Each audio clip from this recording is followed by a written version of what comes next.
year, we teamed up with Sourcewell to bring you some of the best industry insights from current top performers and successful recruitment entrepreneurs across the country.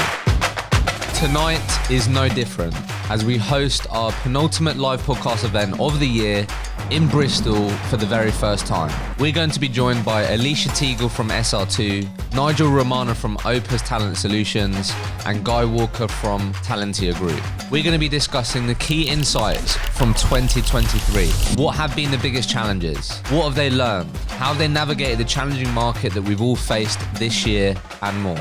Then we'll be covering winning strategies for 2024. What are they remaining laser focused on going into next year? What lessons are they taking into 2024? And what are they communicating with their teams to ensure they have a successful 2024?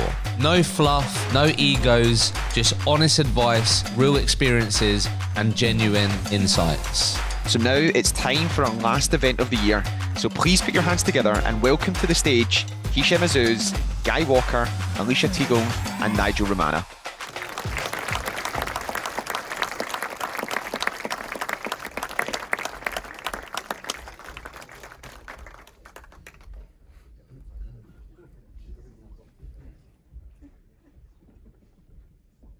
I feel very famous right now, by the way.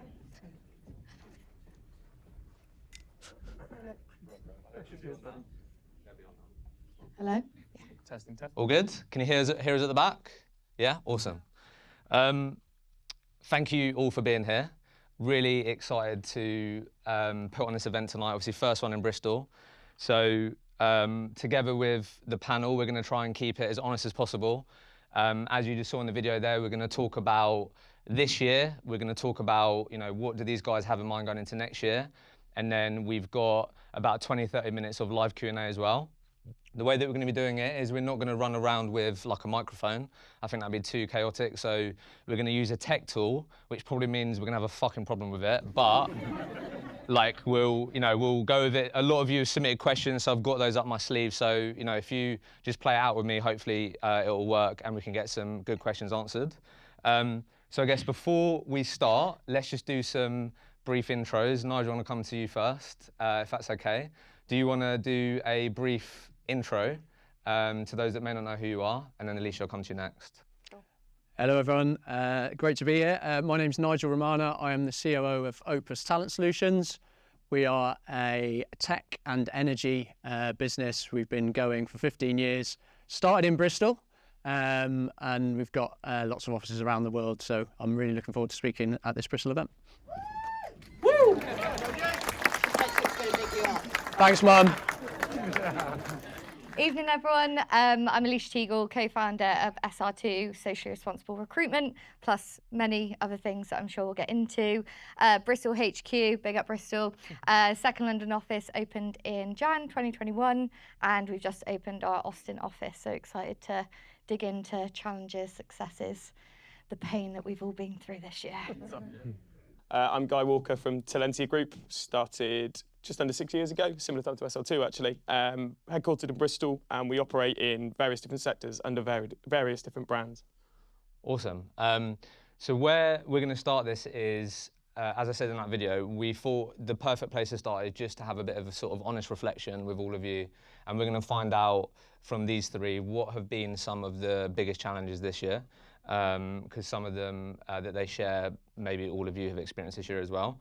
I think, we wanted to, with this being the first event in Bristol, what I definitely experienced, I've been calling it, there's quite a lot of Bristol beef. These guys have hated that. But I think, people being sort of dubious about 100 recruiters in the same room, how's that going to be? These guys want to be as honest as possible. They want to, hopefully give you as much value and insight as possible. So we thought we'd start this by sharing how these guys did last year compared to this year from a gross profit standpoint. So just to define gross profit, that is the amount of money left after they pay contractors and the amount of permanent placement fees, just to be super clear. So for SR2, last year, 2022, their GP was 8 million. This year, it's 6. For Opus, it was 48 million, and this year it's 38. And then Talentia Group, last year was 5.9, and they're on track to do 8.5. I think, obviously, worth mentioning, SR2 mainly tech, right? obviously different locations. Opus, tech, but then you also have a renewals brand, which we'll talk about because that's been a real growth area for you guys this year. And then Talentia Group, about 70-80% for Guy's education, but then he has two other brands that do sales, marketing, digital, finance, renewal, engineering, sustainability, and construction. So a bit more diverse over there. So where we'll start is, let's think about some of these challenges in terms of this year. So Alicia, I'm going to come to you first, if that's okay. Hi. So I think what you shared with me was one of your biggest challenges this year was the team having a true 360 recruitment mindset. So do you want to just share with us like what that means, how that sort of manifested? Just talk to us a bit about that and then we'll go from there. Yeah, and I think one thing that I wanted to say before coming to this room, like I think all of us agree we haven't got this magic pill to say this is how to be successful. Like this year's been so hard, but we're just a tech recruitment company. We haven't diversified and we've really stuck in our lane in terms of what we're good at. And I think that 360 mindset has been a huge challenge because of the last couple of years, it's been a gold mine for recruiters, where if we strip it real back, there's probably 20% of the business that could actually pull jobs, and the rest of them were a delivery team getting paid 360 comms. Decent. So that's, again, transparent, that's what it was. And we've obviously lost a lot of people this year through various different reasons, a lot of them going travelling because of the offset of COVID, and them having plans. And I think that really shone a light on people who weren't capable of pulling jobs on what recruitment was when I started 10 years ago. Like that was what recruitment really was, is picking up the phone, picking up the yellow pages, if that was still a thing. I mean, I used to have a folder. I know Jack posted about having the folder of CVs he used to write on, and it's just about what real sales is, but equally adapting to this new world, which is full of technology, full of different tools, being creative, doing indirect selling, and just people aren't capable to do that, which is absolutely fine.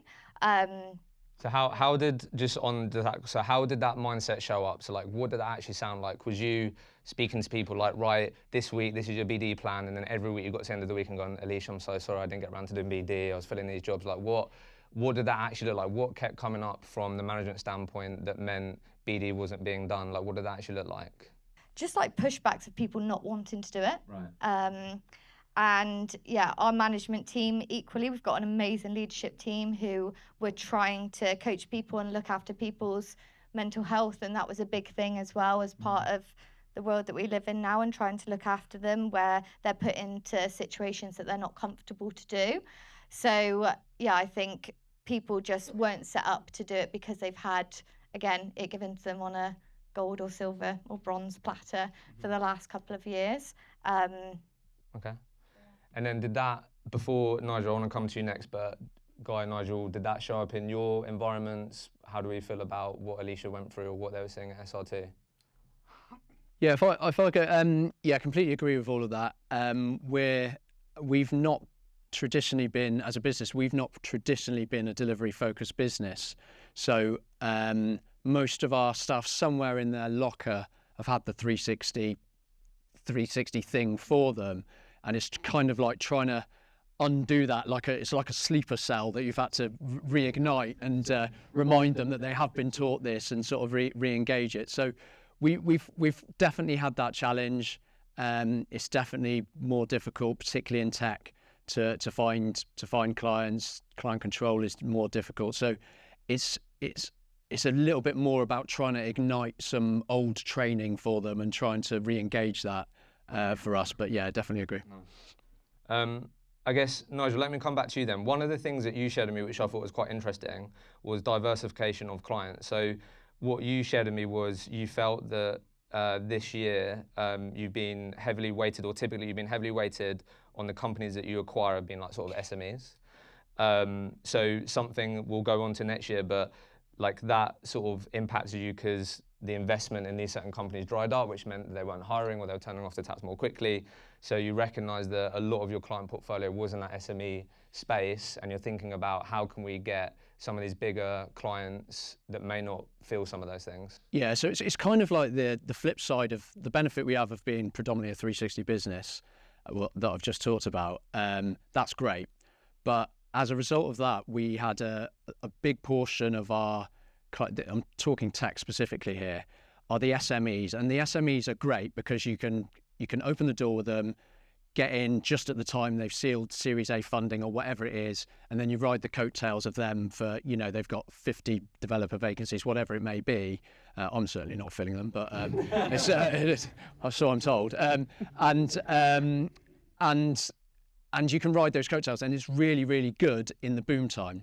But so much of that SME tech market is reliant on market confidence and funding and so on. So when that dries up, you can find yourself a little bit more exposed, and I think we found that this year. So that's a learn. Is when the market was going great last year, just ignored it. You didn't care where the deals were coming from. You're just doing placements, celebrating, posting it on LinkedIn, and like everyone does. Not me, but everyone else. But you don't really analyse what's going well, and you don't. If I'd have sat there last year and gone, let's look at the diversification of our client portfolio, everyone would laugh at it, but we should have looked at the diversification. because when that funding dries up in that sort of space, we were a little bit more exposed than we would have liked to have been. So, bit of a lesson learned. I don't know if we could have done anything about it, but I think it's good insight. I think that's something that we spotted this year. So Guy, let me come to you on this. I think, Alicia, you might have shared this with me, but I feel like, Guy, we spoke about, what does the recruiter of today look like? What are the traits that we want to hire for, these things? So I think something that you all shared, it might have been you actually, Nigel, not Alicia, sorry, but Guy, what do you think of this? I think Nigel and Alicia both said that they found it hard managing people that entered the recruitment industry in 21, 22, maybe almost had like a bit of a false start because of, the quick success that they were experiencing. And then this year it has been tough, and like managing that. Like, how's that showing up for you guys? How have you and your leadership team, helped people understand that, maybe you may not be as successful this year, but comparing yourself to last year, it probably isn't a wise or smart thing to do? I've adopted the phrase, it's the hardest way to make an easy living. Like, to literally telling people it's a shit job. So, and people still keep coming through the door, so it can't be that bad. But from my perspective, I think we've always had that routine of business development. So you can come in and pick it up and get on with it. So when we're hiring people now, we're looking for people with personality, a little bit of life experience. If you've had no jobs and you're coming in and you're 18, you're going to struggle trying to connect with people, trying to be on the phone and make money and try and get people to buy into you. So trying to solve what sort of people we're looking for and where they come from. You want them to have some life experience, you want them to care, and you want to be laser focused on what they want out of the job. Like, my business is a vehicle for everyone to get what they want out of it. Like, I'll take a bit along the way, but largely they come in to get what they want. So people that can really articulate their goals, where they want to get to, and have the life experience to contextualize that and go forward, and then willing to accept it's the hardest way to make an easy living. If you come into my business, you're going to hate me, right? Because you could have 10 odd jobs on, and I'm going to tell you to pick up the phone and do some more business development. But Guy, I got 10 jobs. Yeah, all right, they'll be gone tomorrow. Get on the next ones, right? Pick up the phone, do another 100 dials, get some more jobs on, keep your stuff fresh and hot. That's old school mentality. And as much as that might have, you might have had a softer landing in 2019, 2020. 2019 was a terrible landing, by the way. 2020, also shit. It was 2021 that was slightly better. So the people in your business that were with you in 21, 2022, who are now struggling, how have you helped them? How have you helped them understand? Luckily for my team, they're not particularly struggling because we kept that solid 2 hours a day business development. So it wasn't a case of getting out your sword again and going back to battle. It was like, cool, you've done this every day. You know what to do. Now you've got to up it a little bit. I've actually taken on a kind of key account management approach. So the most senior people in the business, which is slightly more 180 than maybe most would like, but they're still 360 consultants, will go out and build the relationship, and then they've got to build the relationships under. So we'll take the relationship at a senior level, and then the consultants kind of have to build their own micro relationships, but they've got the PSL, they're on the suppliers list. And they're making sure that our consultants can still add value. So they can still talk about the industry, they can still put passion into their words, and that they still have a personality. But they've practiced it every day for the last 3 years. What you're saying is you feel like you guys didn't get complacent with business development, which a lot of people did. As much as they hate me, yeah, you've got 10 jobs on, go get 10 more. All right, okay. So you just really drilled that. It's just never stopped. Fair. Nigel, I feel like was it you that shared that with me? I feel like in terms of like managing people that. Sounds like something I'd probably do. So like how's that showed up for you guys? Because obviously, you know, you've seen a lot of different markets, the peaks and troughs. I think. Listen, yeah, it's definitely shown up. I think I've got quite a. I'm going to go on a ramble now, but I've got quite a take on this, which is, I think we're really privileged in recruitment. I think we've got an absolute privilege of a job, okay? Because you don't need qualifications, you don't need to have gone to university, you don't have to pass exams, and in front of you, you've got a career where you can earn extremely good money. You can rocket your career progression. If you want to start your own business, you can do so without much capital, without much barrier to entry. So I think when you're in a leadership position, it's important to try and give that context for people who are having a tough time. Now, obviously, if they've got difficult, circumstances where they're struggling to pay bills, it's not going to help them to tell them get over it. But I do think it's important that you give them the context that they've got. I just think every day I think I'm really lucky to be in recruitment. So everyone stumbles into it, right? No one goes, I'm going to grow up and be a recruitment consultant. And I'm really, really lucky. So when it is, do you know what? When it is a tougher time, when it is, you haven't hit your quarterly, you haven't hit your monthly, you blanked, or whatever that scenario is for you, I think it's important if you're leading a business to try and make sure it's okay for people. Do you sort of mean? Make sure that you remind, go and tell a frontline nurse how difficult you're having it because you didn't hit your commission. You get pretty humbled quite quickly, wouldn't you? So, I mean, I think it's important to make sure it's okay for people. People who did come into that 21, 22 sort of environment, it's still real for them, right? They're still hitting things, so you've still got to be real to them, but also a bit of arm around the shoulder. It's not going to be like this forever. There's some markets that are absolutely flying. If you're in tech, it's a tough year, but in the grand scheme of things, it'll be all right. You'll be forgetting about it in a year's time. Okay, nice. And rump. So, Alicia, let me come to you on this. More of like a lesson that you guys took at SR2 this year, which was you shared with me how you really felt like you did a good job of investing in your contractor care and the back office infrastructure. Do you want to just tell us a bit about that? Because you were quite passionate in telling me about that in terms of the amount of money that they saved you, you reduced the time it took you guys to get paid, etc. So do you want to tell us a bit about why that was a bit of a lesson for you guys this year? Yeah, and I think Chris doesn't mind me saying, but we set ourselves a business at the target this year of 11 million, and we're probably going to hit 6. And we set up the business and definitely the back office to be an 11 million pound business, which we're not going to be this year. So we did invest really heavily into our ops team. And I think a lot of people forget about back office and just such a huge part that it plays in terms of invoicing and contractor care. Like our contractors are their customer service is exceptional, and in terms of the money that we've saved with our contractor invoices and all the interest that we're not paying in terms of our financing, it's massive. But we definitely did invest really heavily into that, thinking that we'd be £11 million business, and we're not. So we're just tweaking it to make sure that they're adding value in the back office for people that aren't bringing in actual money. But I think it's something that's forgotten about massively. But equally, we're at a business now where I think we're like 70 heads. I forget, we're either 65, 70. That we're at that time to have a back office, whereas some of the micro businesses are doing it themselves. But it's something massively to think about and to invest in quite early doors, because customers do speak about it, and it does make you stand out from the crowd more than I think that you think about. So just quick one then, just quickly. So intended, obviously, the planned forecast was to be 11.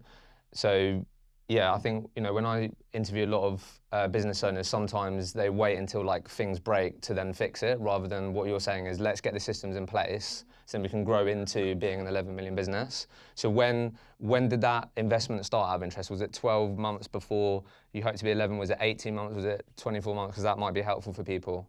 Yeah, I think it was probably the start of 2021. So Maybe like 18 months or so. Yeah, 18 months or so Okay, cool. ago now, is when we really invested invested in it and got serious about everything. And also we were expanding in terms of EU and US, and so we needed to be a real sort of professional business in terms of that back office, in terms of moving banks to move into a global bank rather than NatWest that's just the UK, for example. So it's little things like that you don't think about. We didn't do any of that.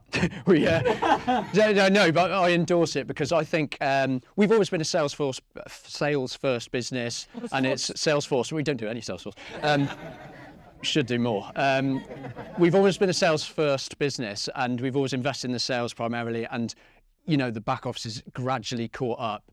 I think in 22 we completely overstretched it, and as a result of that we nearly got into a real panic mode of we've got loads of money owed to us that we can't collect and all that sort of thing. So do what Alicia said, not what we did. Wish you invested in that earlier.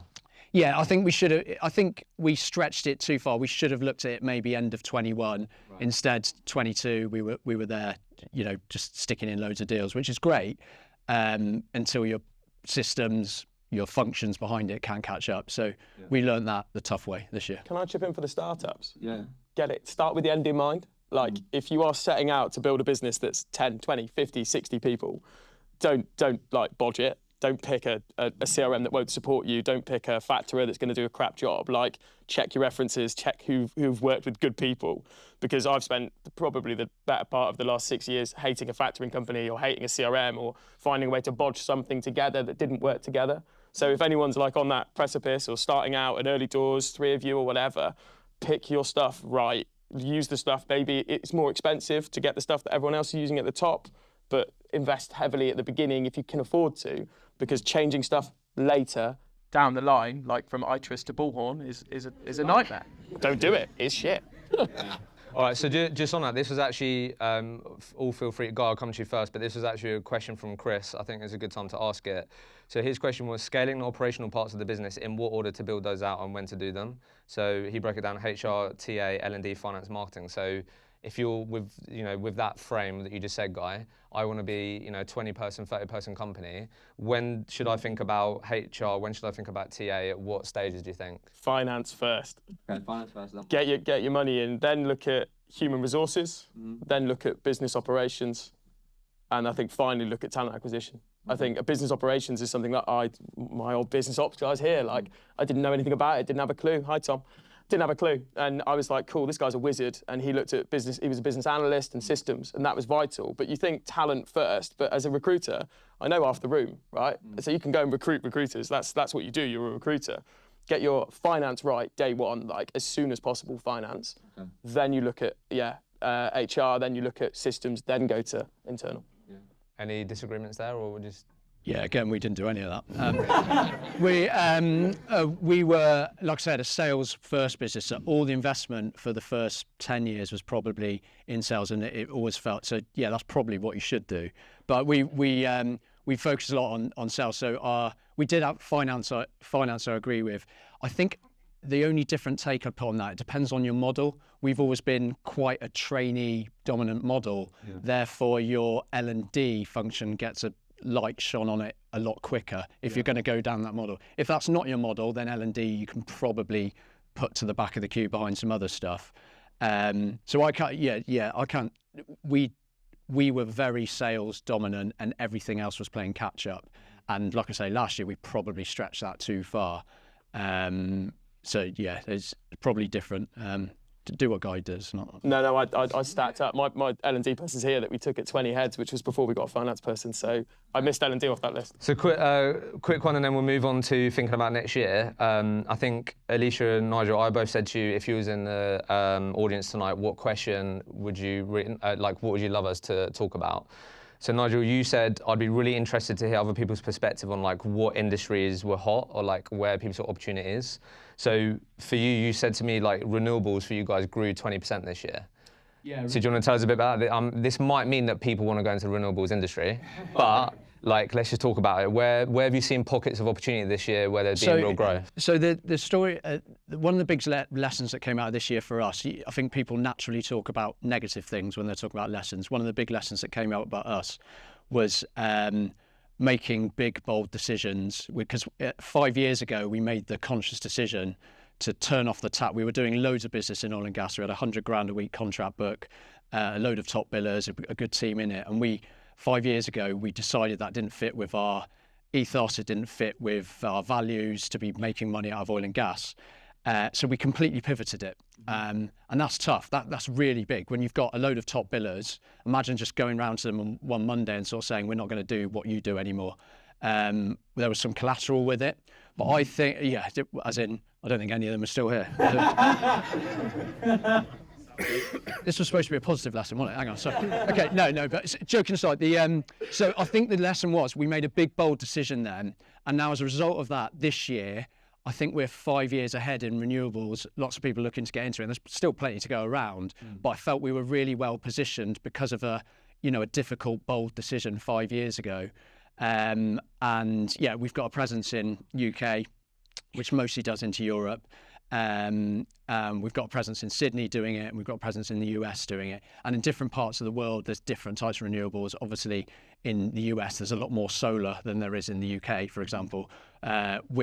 Offshore wind is big in Europe, and Sydney is solar and wind as well. So these are really good markets to be in.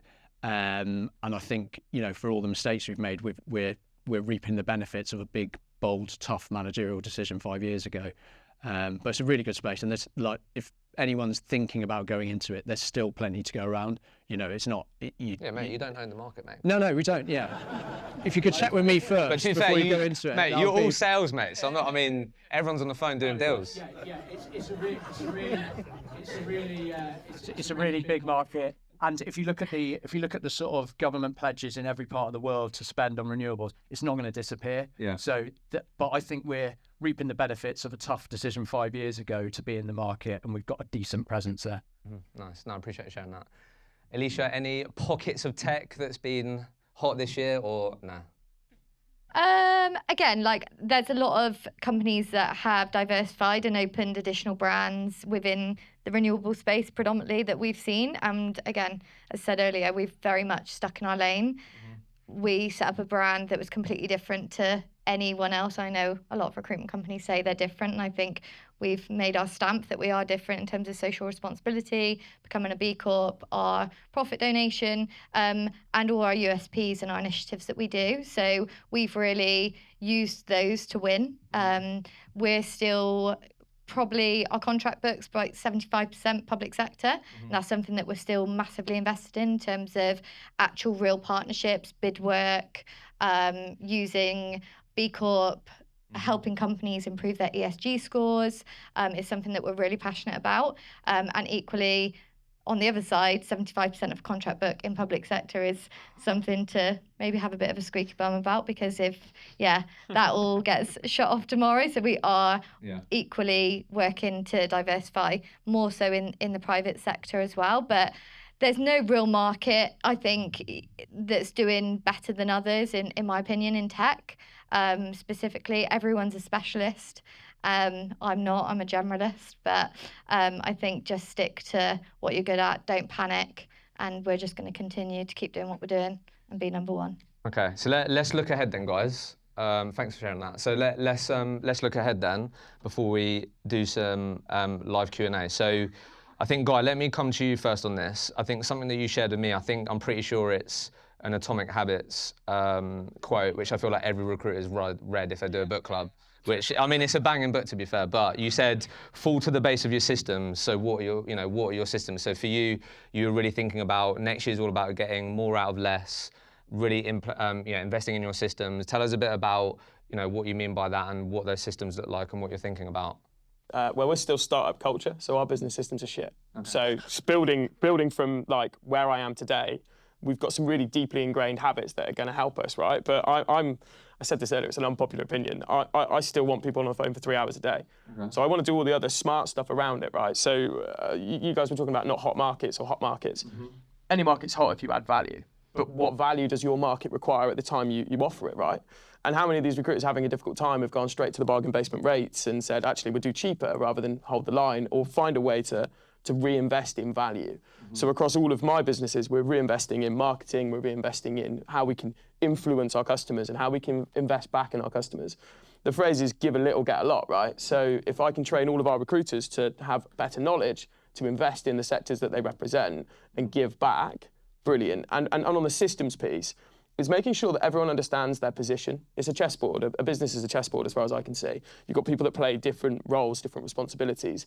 And as long as everyone knows the systems that they are and the part of the business that they run, and they become bulletproof in that, and that system runs every time and time again, which anyone who works here for me knows that that's not how the business is today, but that's the investment that we're making, is that everything is mapped and everything works. And that's going to take a while for sure. So what are we talking about here? Like, so if someone's going to take a job, we've got a talented way of doing it, there's somewhere they can go find out how to do that, those types of things. Yeah, it's partly training, it's partly like the commercial brain, right? So how many of the business development recruiters that can't business develop know that when you can go and get a reference, that's a sales call? Who still does that, right?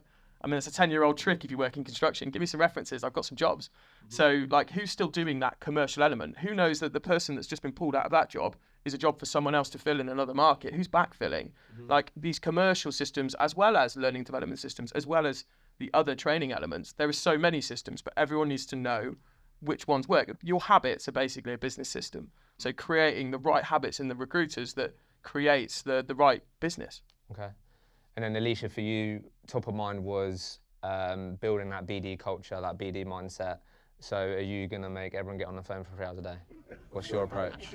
How are you going to do it? No, because I think it's not one size fits all in recruitment. Every market's different, every personality is different, everyone sells differently. Put me 3 hours on the phone, I just won't do it, because that's not, I'm an inbound sales, but again, I've built my brand for the last 10 years to be able to do that personally. So no, I think it's allowing people to do something that works for them, and we're not going to suddenly 10 times multiply our KPIs. Like we don't have KPIs. Everyone has an annual target. We work backwards in terms of how people are going to hit that monthly, how they're going to hit it quarterly, and how they're going to hit it annually, and we help them to do that. So they have KPIs? Yeah, they definitely in terms of their, they have success metrics. They know what they need to do. Okay, we're going to KPIs. They have KPIs. Come on. Yeah.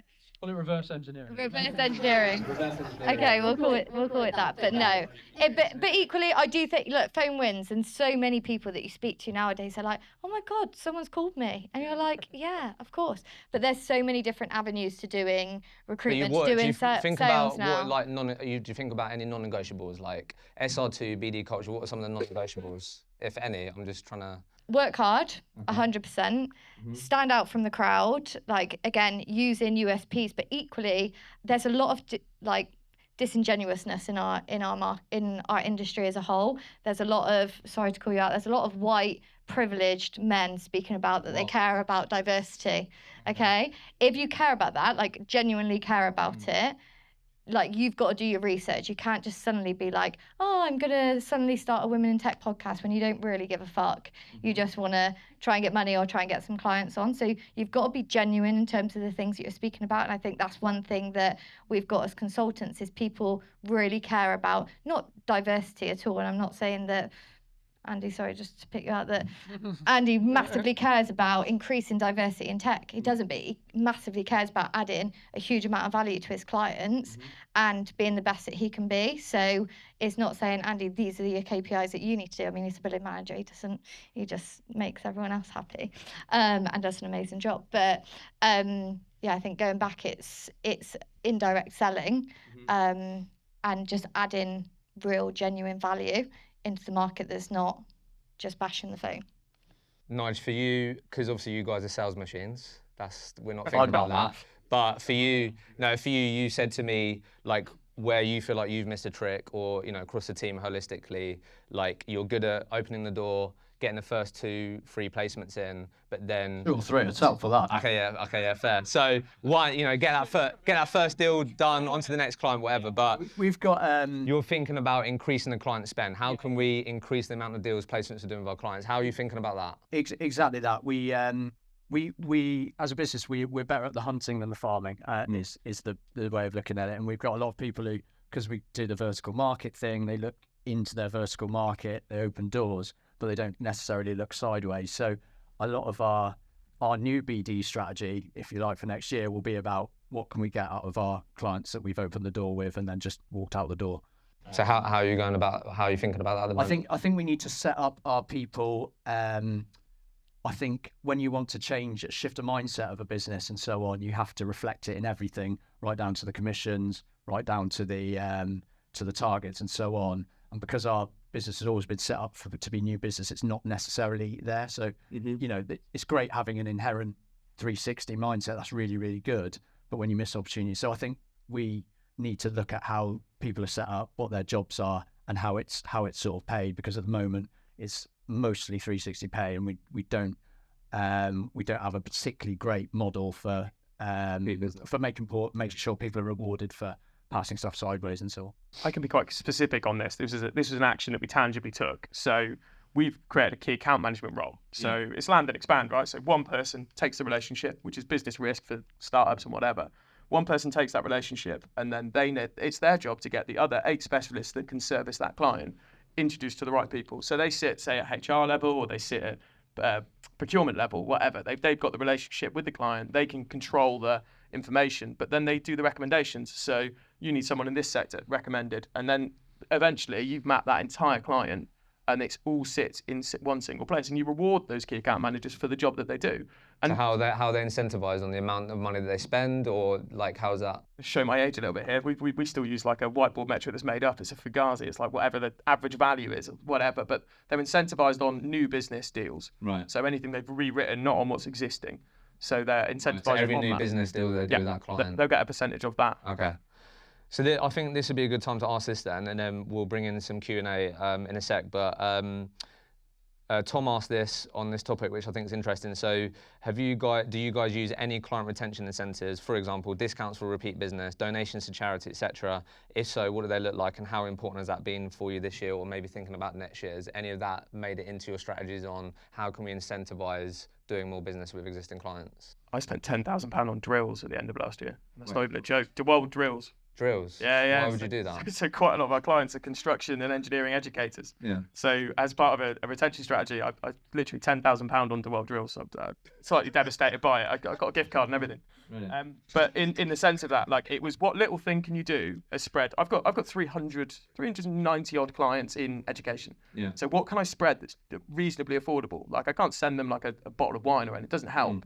So I sent drills and toolkits for attendance. So I sent it out early in the start of the year and said, at the end of your year, give this out to your students.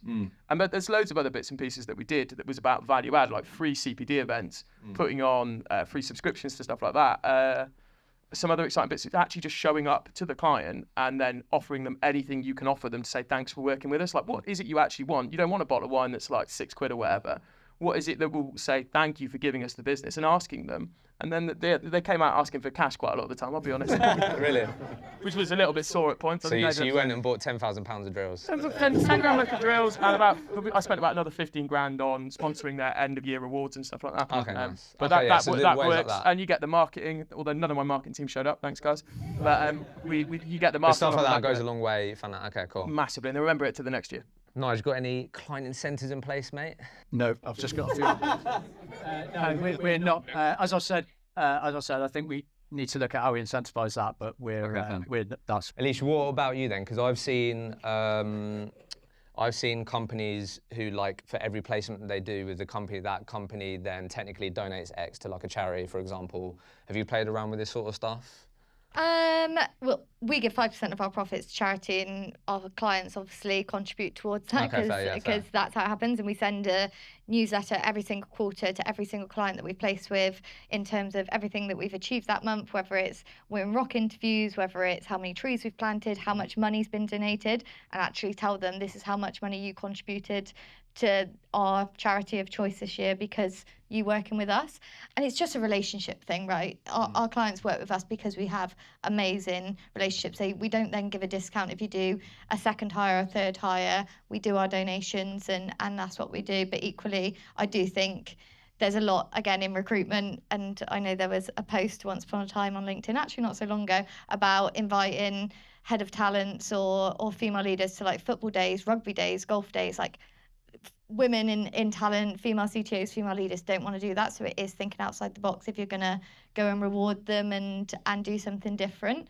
But yeah, no, we don't do anything in terms of that sort of incentive apart from our charity donation. Take them out, have relationships, have fun, and have like a real genuine value add that we can do in terms of Women Rock, technology volunteers, and all the fun stuff we do. And do a great job by the sounds of it, right? That's the point. And not too bad. So we're going to come to Q&A in a sec then. So I'm going to introduce this tech tool in a sec. Okay, so there might be some issues, but as we're about to do that, let's just end on Nigel, prediction for next year. Like what, if we're sitting down this time next year, talk to me about, what you think the market would have experienced. Like just give us anything that you're thinking about going into next year.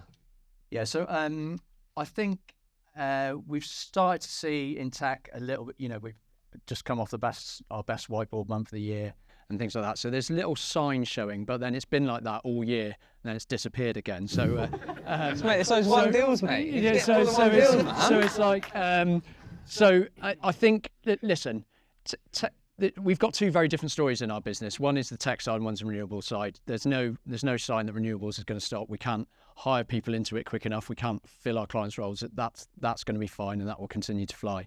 I think what we're seeing in tech is it's a bit like that. It's been stop-start all year. But there's just a few signs, the metrics are pointing in the right direction. We do use KPIs. I love KPIs. The jobs interviews and so on are going in the right direction. We haven't quite seen it converting as we'd like yet, but there's certainly signs there. So I think on the tech side, tech hasn't disappeared, right? You're about to use some tech. Well, we're about to try and use some tech. It's everywhere. You can't do anything without some tech. So the need for tech hasn't disappeared in the world.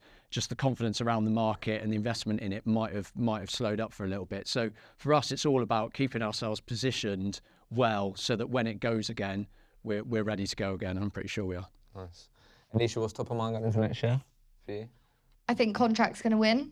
Okay. In my opinion, from lots of conversations, I've just got off the call to sort of expanded in America, and they say that 1 in 10 people at the moment are contracting in the US, and by 2027, 1 in 5 people are going to be contracting in the US.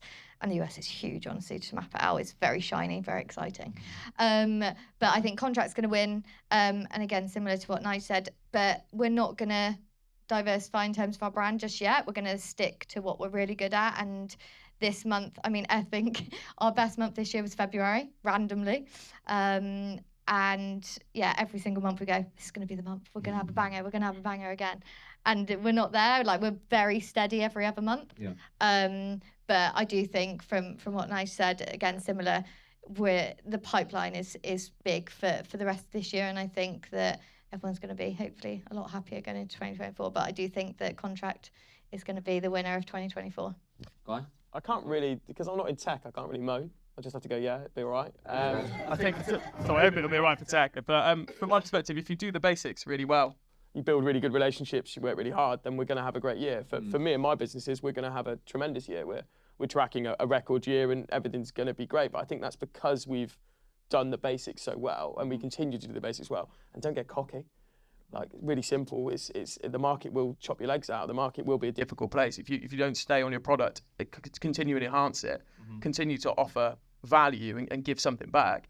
You're going to find difficult periods, and it's going to get more and more challenging. But as long as you continue the process of doing your best and offering the best value, you should be fine. Nice. So what we're going to do now then, Matt, if you could, so basically the way this tool works is, if you scan that QR code, you're going to be able to ask a question. The cool thing about it is it's entirely anonymous. Now I can moderate the question. That's so not cool. So yeah, that's got disaster. Yeah. So, but if I can moderate the question, so if any of you can see go what rogue, Omar's I will not typing. be showing it. So if any of you go proper Omar's rogue, literally laughed the whole way through this. Every single thing that someone said, he's laughed. So if any of you that want to ask a question, scan that. I've already got some questions that a lot of you submitted. So if you scan that, but Matt, if you go on to the next slide, I've already got some questions up, and then we can start going through some. So which one have I got here? So the biggest challenge in growing. Yeah, okay, cool. So let's start this one. Nigel, I'll come to you in this one. I know this is a big part of your model, right? So Let me just read it out for you, yeah. So what do you see as the single biggest challenge when growing a recruitment business, specifically with homegrown grads, and what would be your solution? Talk to us a bit about that. I was trying to read it, and Alicia just went, grads. Got it, cheers. So the biggest challenge, yeah, we've been look, graduates churn, okay? In a good market, we've had our churn below 30%, which is pretty good. In a not such good market, it goes to 50s and 60s. So yeah, I think you have to accept that, and you have to have a plan for how that looks. What I see sometimes is if you're going to employ grads, and if you're going to take people who are new into the industry, you have to absolutely red carpet their experience for the first 4, 8, 12, 16 weeks, whatever it may be. And I mean serious investment in L&D. And if you've had an experience where your grads aren't sticking, or your trainees aren't sticking, then have you actually sat through your induction process? Are you actually happy with how that is? Have you sat through it yourself? And is it the red carpet it needs to be? And are you absolutely sure what good looks like? What are you expecting from these people after 2 weeks, 4 weeks, 6 weeks, 8 weeks? Because I think the generation coming into the workplace get a bad rep. I think it's grossly unfair. I think most of them actually want to do really well. I think it's your job to show them and demonstrate to them and give them the journey of what they need to do well. So just on that, because I think it'd be helpful, what are the Opus's expectations then? Like, I really like that mindset of... Guys, help me out here. No, I think it's helpful to, like, yeah, the red carpet experience, I love that. How can we make, those first couple of weeks exceptional? What are, like, the expectations at those milestones, typically? I'm definitely not the right person to ask the what specific do you metrics, think? but what I would say is that we've got... we invest heavily and review it all the time, what training they do on what day, and then once they've learnt it, whether it be in the classroom, whether it be digitally, whether it be online, it's a mixture of all of them. Okay. There's real clear sort of, right, you're now going to go on the sales floor, and then the sales manager is really bought into what they need to do. They'll have a task to complete. They either complete it or they don't, regular sort of review points. So I couldn't tell you because I didn't take my own advice and sit through it recently. But it's really, really clear, and every sales manager knows, right, my trainee is on day 3. That means they'll be learning this today. Right. I need to do this with them afterwards. Now, there's only certain aspects of the recruitment life cycle, so it can be in whatever order you pick. But we get asked this question quite a lot because we're quite a well-known, predominantly grad model, and I see so many people will sort of do a half-assed attempt of L&D, or they'll dip in and dip out, or they'll learn something with their L&D function that they've invested in. Then they go out to the sales floor. Their sales manager tells them something completely different, sort of thing. So it's a real takes a village thing to get the trainee model right, and then still be okay with maybe losing the odd 1 or 2 or 3. Okay. 4. Yeah. All right. Cool. Right. Let's go through some of these because we've got to be out of here in like 10 to 15 minutes. So I'm going to come on this one. So can you see that now? Yeah. Nice. So Alicia, talk to me. What is the most popular incentive benefit, apart from commish, that gets the most traction, positive press from your people? Volunteer days?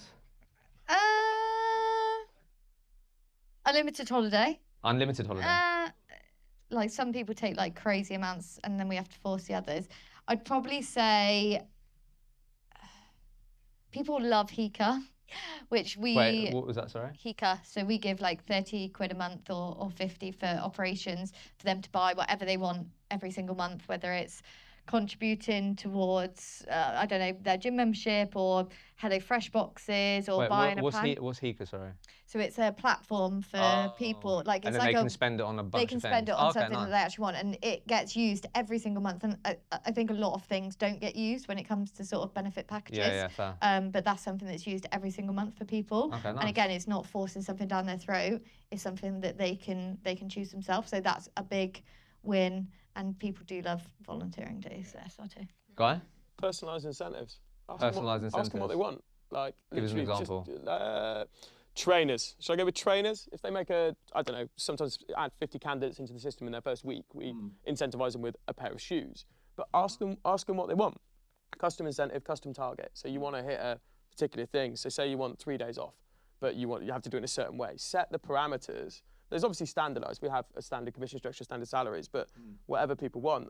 And benefits, like the good benefits, like paying for the gym membership and stuff, they kind of forget about them, but they're there. And then they're reminded, oh yeah, shit, I need to use that. But they definitely like being addressed as an individual and then set and then tracked and then measured against it. But don't set an incentive and then forget to measure it like I do all the time. That. Nigel, you experimented with anything? Seen anything better than the 360 commish? No, just 360.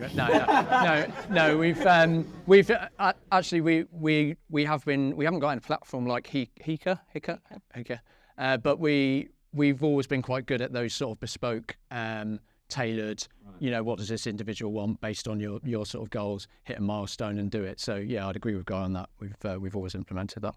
Okay, nice. Right, let me just pick out one of these. So, Guy, question specifically for you, my friend. Similar to you in bashing the phone, always driving business development and have been over for 10 years. How do you bring your newer consultants from 2022, 2023 into driving the new BD and AKA picking up the phone? Sometimes you just can't teach it. Okay. Just accept some people won't have that confidence to speak to anyone about anything, right? So use your chatterboxes first, send them out to fight and they could get cold.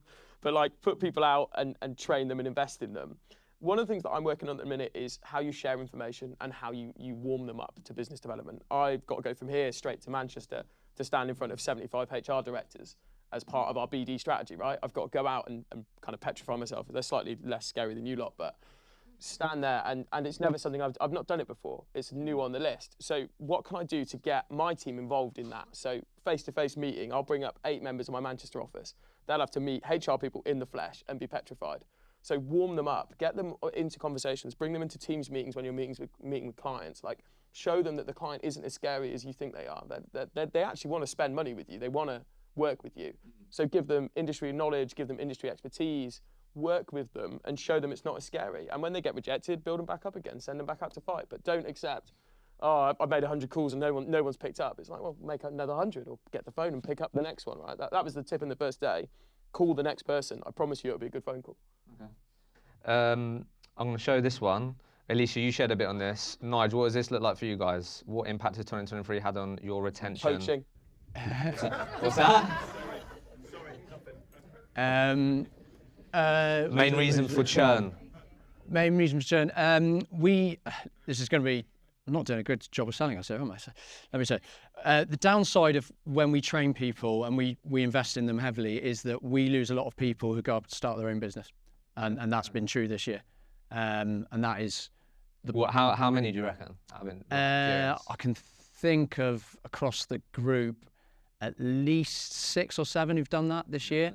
Does it get like easier each time, or is it bitter every time? It hurts when you keep talking about it.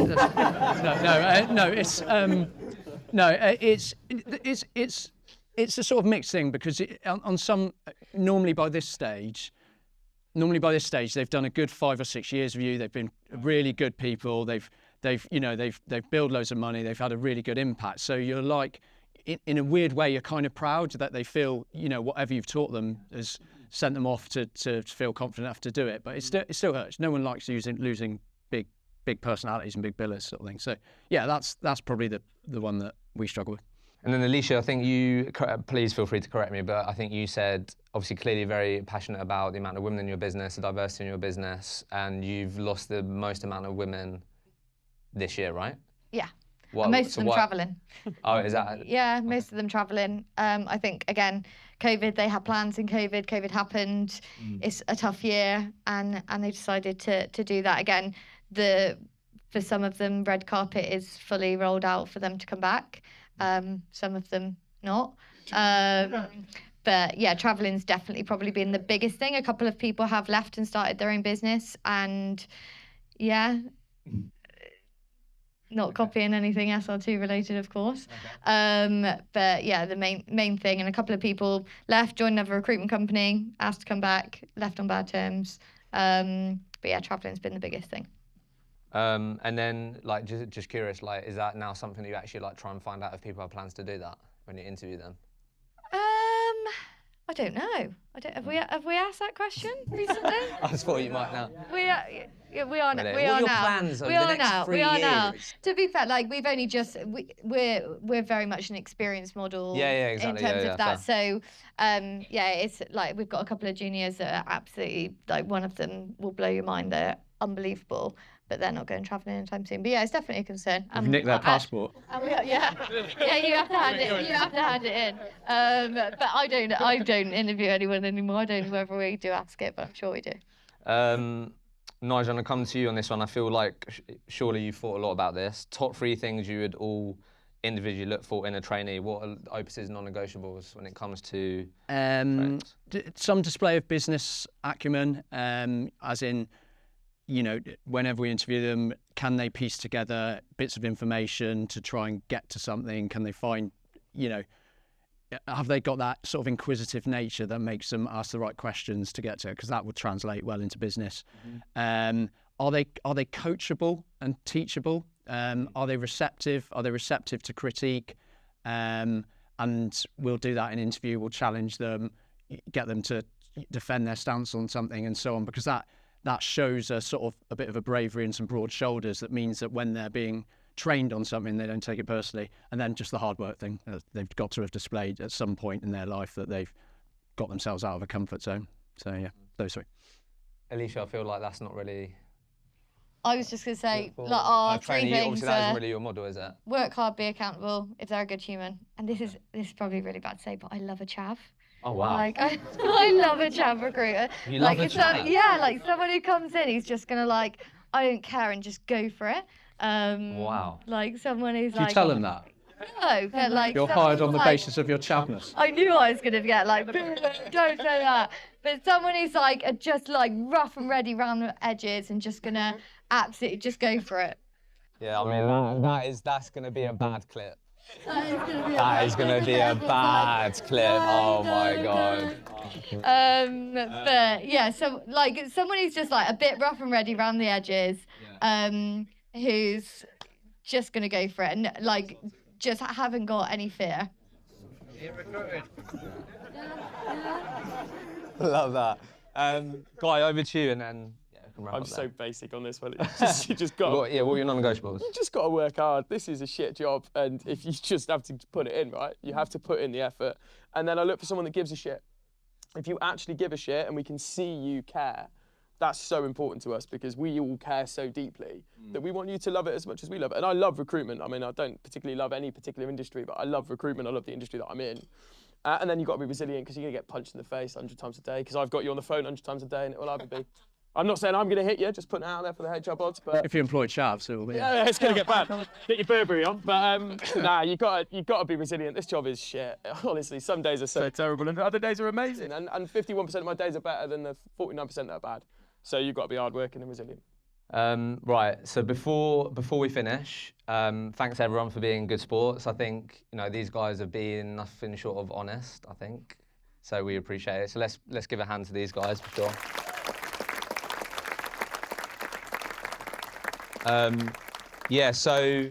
Just again, like a huge thanks to all of you for coming. Hopefully you really enjoyed it. I look forward to getting feedback. We have hired a couple of tables at a place called Steam, I think. Is that a place? Yeah. Cool, right. There definitely isn't an open bar. We're not doing that well. But if you want to come there after, more than welcome. But thank you all for coming. Really enjoyed, being in Bristol. Appreciate the support, and yeah, just large round of applause for these guys. Thank you.